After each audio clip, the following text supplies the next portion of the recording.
अस्सलाम वालेकुम। नज़ीरा बीबी बोलती पई हाँ, जिला पाकपतन तो अगे होता पिंड है। उत्थे ते रिहायशियां है। मेरा मियाँ फौत होया, 16 साल हो गए फौत होए नो। ते उस तो बाद मेरी टांग टुट गई है। 2 ऑपरेशन मेरे होए ने। उन्होंने ऑपरेशन में बड़ी तकलीफ मैंने रही है।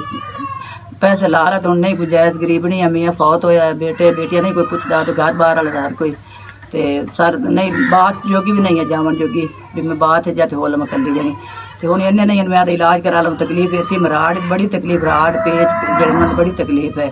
मेरे को चेक नहीं कराए जाते पे, नहीं मेरे को कोई पैसे नहीं, मेरे कोई बहना भाई है नहीं, कोई माँ प्यो कोई नहीं रह गया है। तो मेहरबानी करो, मेरी मदद करो गरीब। हाँ जी, नहीं मेरे को दवाइयाँ की कोई मदद मेरी करो। मैंने नहीं दवाइयाँ मैंने मिलती पे नहीं, मेरे को कमरा है, बेटे आदे कोई घर बार आया मेरे को कमरा जिंदे विच मैं बैठी हाँ। तो बड़ी मुथाज बड़ी मजबूर हाँ। ते इलाज भी बड़े करान गरीब घर हो, तो हुण नहीं इतने मेरे इलाज मैं करा लवां या मैं दवाई ले लवां।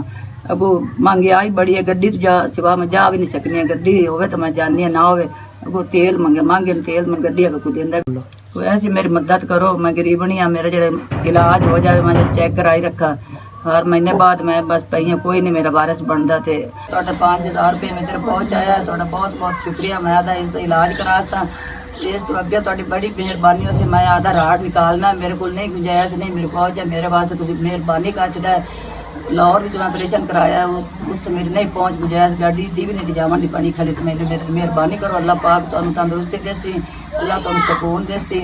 मैं गरीबनी की दुआ है, अल्लाह पाक तुहाडी परेशानियां जो वो तुहानू मेहरबानी तुहाडी दोसी पाक तुहानू तंदुरुस्ती देवे, अल्लाह पाक तुहानू हाजी करावे। मैं 5 नमाज़ां पढ़नी, मैं डिग्गा भी मैं कुरान शरीफ खत्म किया। मैं कुरान के बाद तुहाडे वास्ते तुहाडी दुआ कर, अल्लाह पाक तुहाडी मदद कर, अल्लाह तुहाडी तरफ मेरी अल्लाह पाक तुहानू तंदुरुस्ती देवे, अल्लाह सुख सुकून देवे, अल्लाह तुहानू हाजी करावे। ते अल्लाह पाक साडियां दुआवां तुहाडे नाल हैं, अल्लाह तुहानू तंदुरुस्ती देवे, अल्लाह तुहाडे बेटियां नू खुश रखे, आबाद रखे। साडा पिछा वास्ते भी ख्याल कराया, असीं गरीब है, साडी मदद कीती रखो। मैं बेपरानी है, मैं 2 ऑपरेशन कराई बैठे तो हुण मेरी नहीं पहुँच रही है।